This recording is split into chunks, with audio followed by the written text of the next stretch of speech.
Thanks, General Cody. Thanks for those kind words in your introduction and your continued service to our nation. You have truly made amazing contributions to our profession in an Army career that spanned more than 36 years, where you served in leadership roles at all levels, from platoon through Vice Chief of Staff of the United States Army.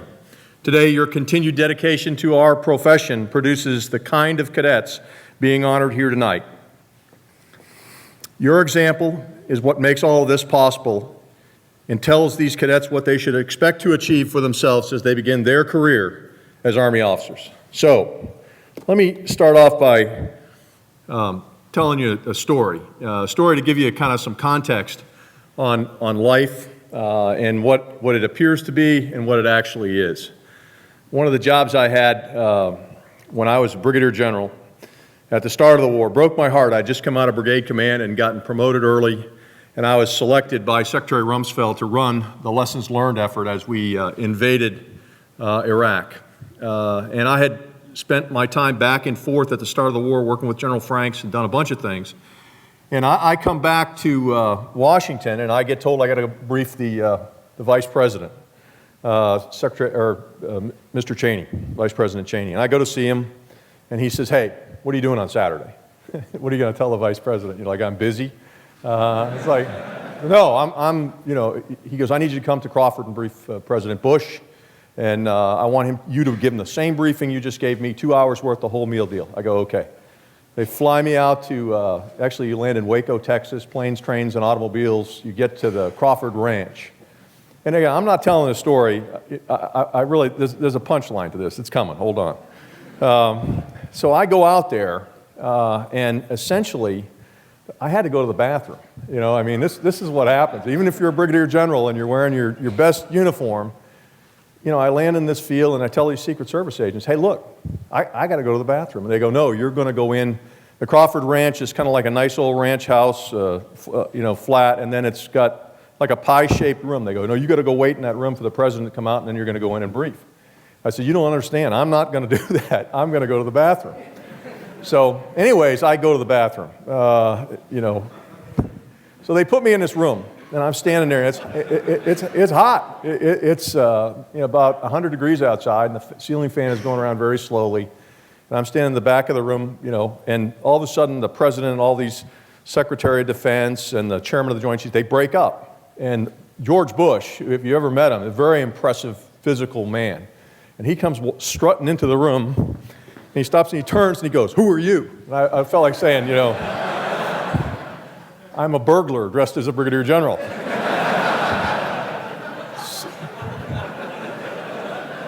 So he said, "Oh, I really want to hear, Dick told me what you had to say, and I really want to, meet you and whatnot."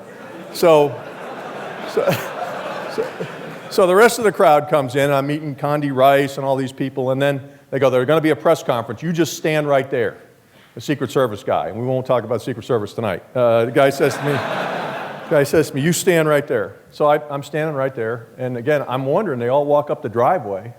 So here I am alone in the President's house. So I decide to kind of move forward from the back of the room and look out the window to see what was going on. I get up close to the window, I start to lift, and I hear, "Get away from the window!" So I go back to the corner of the room, and I'm standing there. And so, the President had this dog named Barney, right? A little Scottish Terrier. And he had another dog, I think it was Spot or Scout or something like that. It was on the outside, and one dog was on the inside. And so they're barking at each other back and forth, and I'm standing there. And then I look over at little Barney, and little Barney relieves himself right by the door that everybody had just walked out. And then little Barney runs away, and there's a puddle right there. So here I am now, alone in the President's house with a puddle, and then I see George Bush coming the other way, back down the driveway.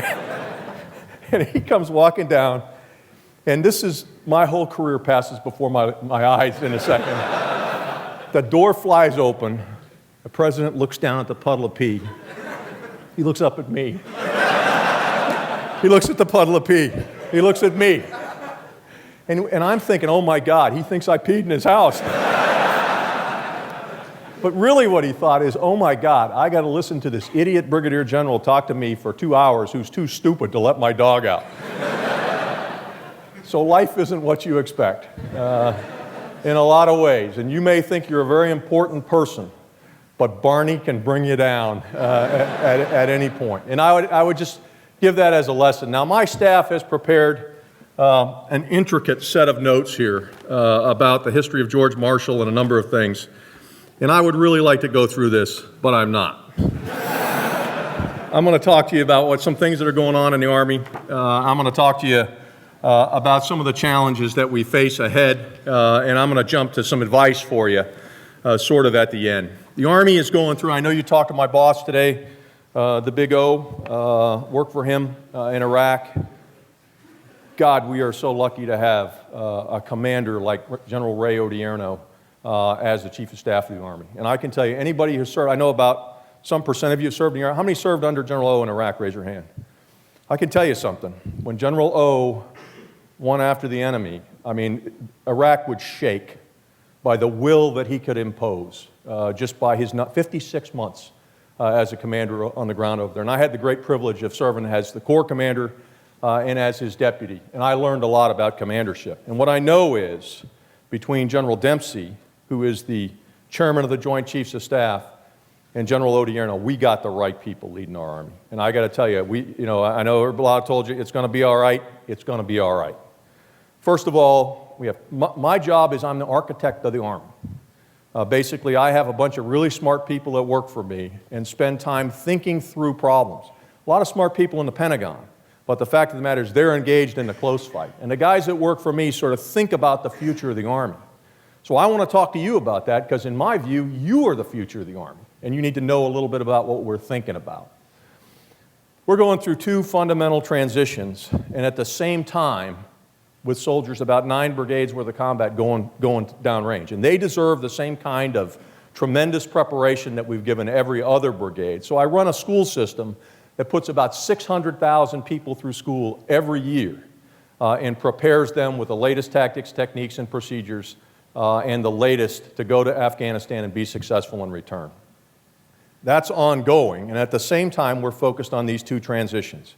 A structural transition that will take our Army from about 560 to 70,000 people, we're already down quite a bit, and take it down to 490,000. I worry about that. You cannot cut an Army. You can't just start lopping things off. You have to understand the functional design. It starts with the key question of how do we fight? It starts with the question of what the Army must do. What is our national defense strategy?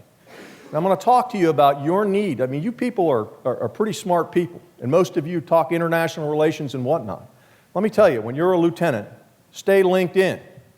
Your soldiers expect you to be that linkage between one of them in terms of leading them in day-to-day operations and at the same time tying into the big strategy, the person who can explain why all this works.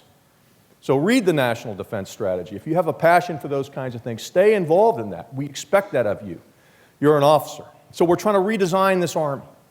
We're going to basically look at the current defense strategy, and I can tell you there's a lot of people wringing their hands saying, oh, there's no future for the Army. It's going to be air-sea battle or a number of things. Nonsense. We've all been there and done that before. And the reality of it is war is a fundamentally human event. It is a test of wills. It is scissors, rocks, paper. And the reality of it is as one side gains an advantage, the other side will find a way to take that advantage away. And at the end of the day, it is a test of will between men and women and men and women. I mean, that's the reality of it. The nature of war will not change. We've looked hard at what we need as an Army. And the fact is, I think going from 570 plus down to 490 is probably a good thing. It's a good thing because of the number of resources we have. We have a commitment to you to ensure that our Army is balanced. That when you get your first platoon, you have people in it, you have fairly modern equipment, and you have the money to go out and train and pursue your profession. So we're working very hard to make sure that as we design the organization of the future, that in fact we have the proper resources to support that. A key point I'd make is we think it's about 32 brigade combat teams, and we're at about 45 right now. So we're going to lose 13 brigade combat teams. I would tell you that if you're going to lose 13 brigade combat teams and you have a future that goes across the full range of military operations, what you need to have is units that are fully capable of doing anything you ask them to do. So we are going to go back. We are going to keep the Armored Reconnaissance Squadron in those brigades. We are going to bring back a 3rd Maneuver Battalion. I'll tell you, I run one of the finest analysis centers in the nation called the TRADOC Analysis Center. We spent over 6,500 hours, interviewed hundreds of leaders with combat experience, and we have come to the conclusion that 3 is in fact better than 2. That's what we do at TRADOC. We're going to go back to that. The other point, if you want to be an engineer officer, let me tell you something. Engineers need to be the point of attack. We've done amazing things spreading the peanut butter around with engineer assets in Afghanistan and Iraq. But the fact of the matter is, when you're talking about potential conflict like Iran or the terrain that we find in North Korea, you're going to need engineers at the point of attack. So we're going to bring back an engineer battalion into the brigade. Absolutely essential. We're doing a lot of other things that I think are really exciting to you. I know many of you are worried about going out and getting into an army that is, not at war or will be by 14, or by some of you may be fortunate enough to go to units that are deploying. Some of you will not. I think the challenge you have is, for most of us who've had the opportunity to do this for real, chase Abu whatever, and do that for a period of time, there's a lot of adrenaline in that. And the problem that we have is that what we're doing in home station training? How can what we do in home station training compare to that?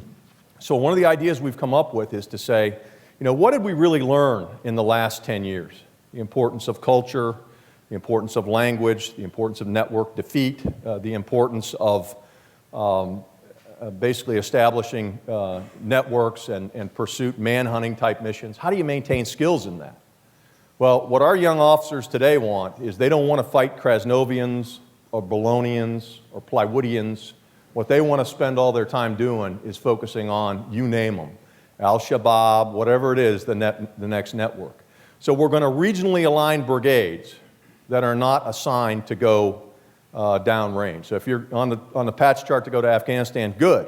But what we're going to do is take brigades that are in home station and say, okay, you guys cover down on AFRICOM.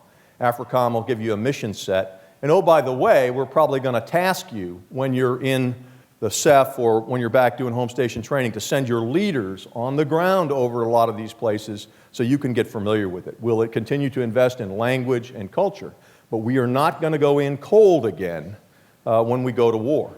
And a lot of guys say, General, it doesn't add up. We take the unit, you won't get it. We won't. Absolutely won't. Special Forces has been doing this for decades. It doesn't always line up, but I guarantee you this, we'll get at least probably the first 3 or 4 brigades on the ground will go in with language and culture skills that will be exactly what are needed in the particular area that we're going into. Home station training is definitely a challenge. I can tell you that for a lot of us, we have been on what we call the Iron Horse, the Marne Express, the All-American Express. Training has been force-fed into units. Training is your domain. Training is what is the warrior's art. Literally, when you're not fighting people, you're thinking about how to train your people. And that is absolutely essential, and what we've got to do is leverage a lot of the new technologies that are coming out and put them into home station training. We're going to have fewer units, but they're going to be regional aligned, and they're going to have the kind of training resources necessary that they'll be ready to go. The second transition that I really worry about is the human transition. And again, I look at you, I look at the tremendous talent you have, I look at your commitment, and I'm really excited about thinking about Army units that you're leading. The challenge is, as you look at the future and people talk about reducing the size of the Army, and people talk about cutting benefits, and people talk about all kinds of problems of post-traumatic stress disorder, leading soldiers with those challenges. How do we capture your imagination that you want to stay in the Army for an Army career? And TRADOC, as it has responsibility for designing organizations, it also has responsibility for leader development Army-wide. One of the things we've really focused on, and again, one of the things I've learned, utmost respect for this young generation of warfighters. 10 years. They've adapted, they've been at the point of the spear, they've been creative, they've been innovative. They had this all figured out when a lot of generals like me didn't necessarily have it figured out. How do we keep them engaged? How do we keep them in the Army? The first thing, and at the same time I would tell you, look, we're kind of fraying at the edges in a couple of things. We, by and large, have done pretty well, but there's some things in the U.S. Army that need to be tightened up. And most of us who've been around a while can see those indicators of stress and realize we've got to deal with that. We came out with this thing called the Profession of Arms campaign. How many of you have heard about it? Raise your hand. Okay, look, instead of going out to a bunch of units and saying, you guys are screwed up, you need to get back and do this, which would not go over well at all, I might add, what we've done is ask this generation of warfighters to critique themselves. Do you want to be a profession? And if so, what do you need to change in order to be a profession? And a series of concrete actions have come out of that. A lot of it focuses on standards. A lot of focuses on discipline.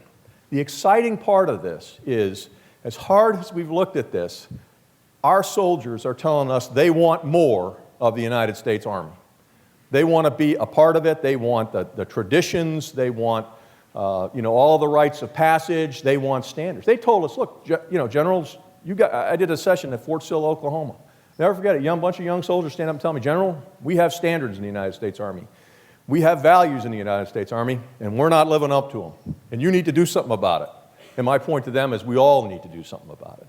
So this campaign will allow you, as leaders, to basically take the high ground in a lot of these discussions. You know, it's tough going into a unit if you don't have combat experience. I came out of West Point in 1979 and went into my first platoon. And just about all my NCOs and a lot of my soldiers had combat experience. But I got to tell you, I still had the high ground.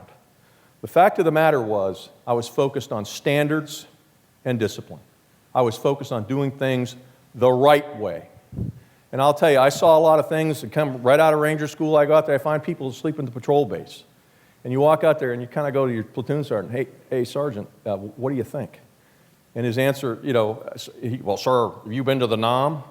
No, I haven't, but I mean, if this is what you guys did, this doesn't really work for me. I mean, we probably need to wake some guys up.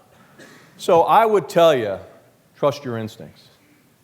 Trust your instincts when you deal with kinds of issues like that. You know what right looks like. You're in great programs that have taught you what right looks like.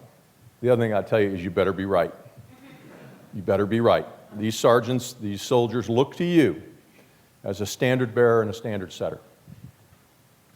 We're doing some other things. We think our Army may be a little bit out of balance. That in fact we have been so focused on experience in combat. I mean, we had to add these stripes to this blue uniform so we could read each other in a cocktail bar. I mean, and I'll tell you, soldiers do that. I will tell you right away, soldiers read you up and down in terms of where you've been and what you've done in the last 10 years. I think the problem is for officers and for non-commissioned officers is that there has to be a balance. Every leadership model we talk about has a balance between the institutional learning, operational experience, and self-development. And if I were to describe our Army today, we're kind of tipped over on our side with a lot of experience, but not much on institutional or self-development. I would encourage you to keep your mind active. I would encourage you to look for opportunities, to attend things like graduate school, to prepare yourself to be a strategic leader, to prepare yourself for duties and responsibilities beyond what you're doing today. Again, I came from a different generation. We walked sort of one time in an institutional school. You went out and did your Army time. You went back to school. You went off and did graduate school and fellowships. My aide is in here. He's about to take command of 3/4 Cav. His generation, all they did is go to the fight. And they want to stay. God love them. That's exactly what we needed to do. But guess what? Come 14, Afghanistan is very likely to be over with. and we're likely to be out of contact. How will we take the combat experience that we have and imbue that across the force? And my idea is that the guys who have lucky enough to continue to go downrange need to be put in classrooms where they can share that information with a larger population so they have a bigger bang for the buck. Doctrine, let me tell you about that. I grew up in a very doctrine-based Army. The information age kind of took it away from that. There are a couple of things that happened, but I will tell you, a lot of the junior officers that you're going to serve under don't think much about Army doctrine because we didn't keep it up to date. They think the way this works is you got this big battle lab called Afghanistan, and you send people over there and they do things and people write it down, and then somebody puts it on the web, and then they, other people see it, and it may or may not be in our Army. The Army profession tells us that we have to have a sacred and unique body of professional knowledge. And we've turned that over to people. Who writes our doctrine now? Largely contractors. What could the AMA, could any profession not continue to update its body of professional knowledge? Where does the medical and the legal profession, who keeps track of that for them? The best and the brightest. So our big idea was to rewrite all the Army's doctrinal manuals and have the top 30 of them done by this summer. And so the idea was, we started off with 3O, operations. Figure out who's the best operator we have right now at the colonel level. A guy by the name of H.R. McMaster. Brought him in, said, pick who you want, and rewrite FM 3O. He did it, went out to the field, people seemed to like it. Limited it to 11 pages. I mean, seriously. I mean, you could boil down we call everything doctrine in the Army. It's not. There are immutable principles that are in fact doctrine. We're in the process right now. Every one of my commandants has done the same thing. We got 29 manuals that will roll this summer, and one I'm a little worried about, but and we'll get those out. And then what we've done is taken really TTP and pushed that down to wiki sites, because that's how you communicate. And the reality of it is, right now in Iraq, when I was leaving, guys would come up to me with a big tome of books and go, "Sir, here's what my brigade learned." I go, "I hope you're giving this to somebody other than me, because I'm not going to read it." And the fact is, other people need to get at this. So rather than use companycommander.com, platoonleader.org, use the websites that are sponsored by TRADOC. The commandants monitor, but basically every unit that comes back goes through, essentially, the umbrella week when you get back, and they all type in their lessons learned. Somebody's got to moderate it, but that's our approach to doctrine. Have to have that essentially established. Revolution going on in training at home station in terms of the use of more realistic training in terms of low overhead drivers. We have an Army that's masterful at coin operations, and we have an Army that by doctrine is required to conduct unified land operations. And I think probably the best example is the Israelis in Lebanon. And basically everything we've seen that's been thrown at us for the last 10 years, and then add on whatever capabilities they think we're vulnerable at. And again, more high-end capabilities that will cause us to exercise combined arms maneuver, which we have not done in a decade. Some units, fortunate enough to have had rotations that looked at that, but we have really lost the art of conducting combined arms maneuver. Finding a way to do that kind of training within the limited budgets that we have. I got a couple, I'm going to shift now. So those are the two transitions that I was talking about, and I want to shift now to some of my specific advice for you as lieutenants. And I'm often asked about, what advice would I give second lieutenants? And I would just tell you, look, the people you're about to lead have been around the block a couple times. They've seen a few lieutenants come and go. You need to lead by action. You need to people understand you do not have 20 years of experience in the Army. It'd be a cruel joke on those of us who do if you could come off the street and know all this stuff. But we expect you to lead from the front. We expect you to be physically fit, to do all soldier tasks as well as any soldier in your platoon. Because you're 22 to 24 years old, we kind of sort of expect that out of you. I talk about the art of being in charge. Your relationship with these tremendous senior non-commissioned officers. As I say, they expect certain things out of you, and you have to expect certain things out of them. It's really a social exchange relationship. The ultimate compliment is when you finish your platoon command or your platoon leader time or you move on and whatnot, they can say, I knew Lieutenant so-and-so when he was my platoon leader. I saw that potential in him. And again, as I say, they trust you to know what standards are, to know what doctrine is, to know what is in the manual, and they will help you then adapt that to the realities of life on the ground. I think you have to understand your environment, and this is the point I made earlier about sort of linking the organizational vertically. Again, loyalty, commitment to the nation, commitment to the chain of command. There's a real temptation when you're a lieutenant. I mean, you can't really be one of the guys or gals. But again, sometimes not being the link, not defending what your battalion or brigade commander, not bothering to know what programs the Army are doing. You are, in their mind, sort of a microcosm of the values of the United States Army. You need to do your homework and stay current on all the things that the Army is working to accomplish. I think we've had, in some cases, some fraying of our Army because we did rotation of brigades. And oftentimes there wasn't a linkage to a higher headquarters where there's an identity. There's goodness in that kind of trust and loyalty that comes from higher headquarters. Seek mentorship. I must have been some kind of lost dog in my career, because I'll tell you, I've had more mentors, more people come up and engage me and become a mentor. You know, people talk about coaching, teaching, and mentoring in one breath. They're not the same things at all. Coaching, feedback on performance. Teaching, basically ensuring your subordinates have the skills necessary to be successful. And mentoring, in my view, is a social, two-way social exchange relationship between a senior and a subordinate. It goes outside of purely your professional relationship. It talks about you as a person in terms of what's best for you. The thing about it where we screw this up is I don't believe you can assign someone a mentor. Now think about this. Legal profession, medical profession, some of you probably been in graduate school, have some idea what that's like. You got a great professor. Do you say, I hope someone assigns him to me so that I can develop a relationship?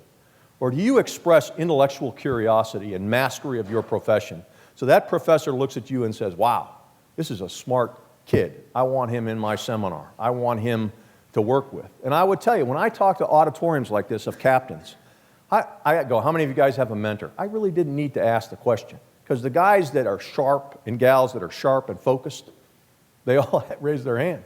The guy that's lounged over the chair, 50 pounds overweight or whatever, probably does not have a mentor, just a guess, you know. So I can tell you, you've got to have intellectual curiosity. I have done it throughout my career. I find people that fascinate me as leaders. I mean, they know they're supposed to be a mentor to you. As a second lieutenant, I would go up to people that, in the club or at any social and say, hey, sir, I've watched you operate. How do you do this? I'd never seen anything like this. And usually they say, hey, I don't have time to talk to you right now, but come over to my house on Saturday. I'm having a bunch of lieutenants from my unit over. I'm going to talk about this or what. I've connected with people. I have a network. And let me tell you something. When things go bad for you, when you're having a tough ethical dilemma in your career, the first people I do is either get on the internet, get on the phone, and call people and say, hey, sir, remember me? I always thought you were tremendous at this. What would you do in this situation? I have a network of people that support me wherever I go. My only point to you is, if you're thinking that's going to happen automatically, I think you're going to be waiting a while. I just tell you, you have an equal obligation in regard to mentorship. Seek mentorship. There's going to be people that tell you, you know, when you're a lieutenant, things don't really count. Everything counts all the time. I hate to tell you that. Let me tell you, and it's not the Army who's watching. You know who's watching you? Most importantly, your peers are watching you, and your subordinates are watching you. So if you do the right things for the right reason, then you develop a professional reputation that will carry you the rest of your career. But if you're the kind of guy that thinks, or gal that thinks that nobody's looking, this one's a buy, I'm not getting a report out of this, the eyeballs that are all over you are the sergeants and the soldiers and your fellow lieutenants who you'll be fighting with in the future, who say, she's just the kind of guy that doesn't really matter. They don't give their best. I leave you with a couple things, and I really want to get to your questions. I think leadership is a fundamental privilege. leading American sons and daughters in combat is a privilege, the highest privilege that we can bestow in our profession. I think if you treat every day like your job is a privilege, like leading people, like dealing with their problems is a privilege, as opposed to some kind of a burden, you're going to have a great career. I also would tell you, the day you look down at your rank and think, oh man, I deserve that, we probably don't need you anymore. I would just tell you, we promote you based on your potential. We promote you based on your potential to contribute to the organization. And so I would just tell you, if you take that mindset and apply that against when something goes really wrong and you're really upset, what right do you have to be upset? It was a privilege to lead in the first place. I would talk about teaching. I have a philosophy about teaching. My belief is let's give everybody the benefit of the doubt, okay? I'm not some fairy tale guy, but I believe that most people raise their arm coming to the United States Army deserve the benefit of the doubt. The tie goes to the runner with most soldiers with me. And when people fail, I go back and I say, well, leading them was a privilege. Did I do everything necessary to make them successful? And I go back and find usually two things. One, as a leader, I failed to make my expectations clear. Or two, I failed to ensure they had the requisite skills and capabilities to be successful. And again, give them the benefit of the doubt and go spend more time on an attribution about your leadership than you do assessing their character or their failure. That's positive leadership. That's pure positive leadership. And believe me, you can lead like that. I've known leaders my entire career who focus on, and believe me, when subordinates don't do what you ask them to do, you see this look in their face, like they're lost or something.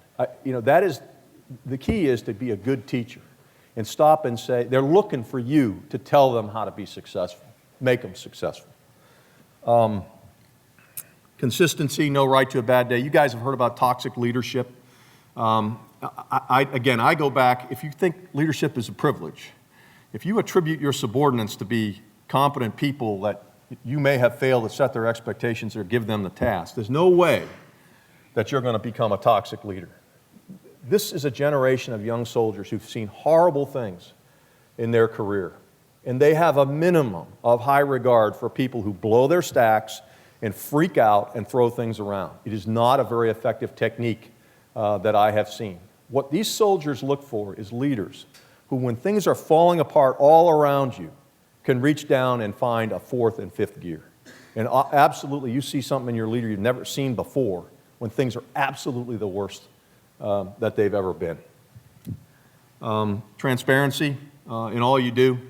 I got to tell you something. There's no secrets in a platoon that's deployed downrange. Everything you do, you're being measured against all the time. And if you're doing something that you think people don't know about, I'd tell you to stop doing it. Dignity and respect. Hard to believe that in this year of 2012, we still have the problems that we have with incidents of hazing and sexual assault and sexual harassment. And frankly, I'd put a whole series of equal opportunity issues in. Soldiers have to care about each other. We want them to be part of teams that literally love each other. Because I'm telling you, if we were in Iraq and a round came through this roof right now, death is an equal opportunity employer. And all we would want is people on our team who care about each other and would reach out and take care of them. But if you're sitting there and somehow think, women don't belong in the Army, you can't be on my team. Okay? You can't be on my team if you think minorities or gays or somebody else.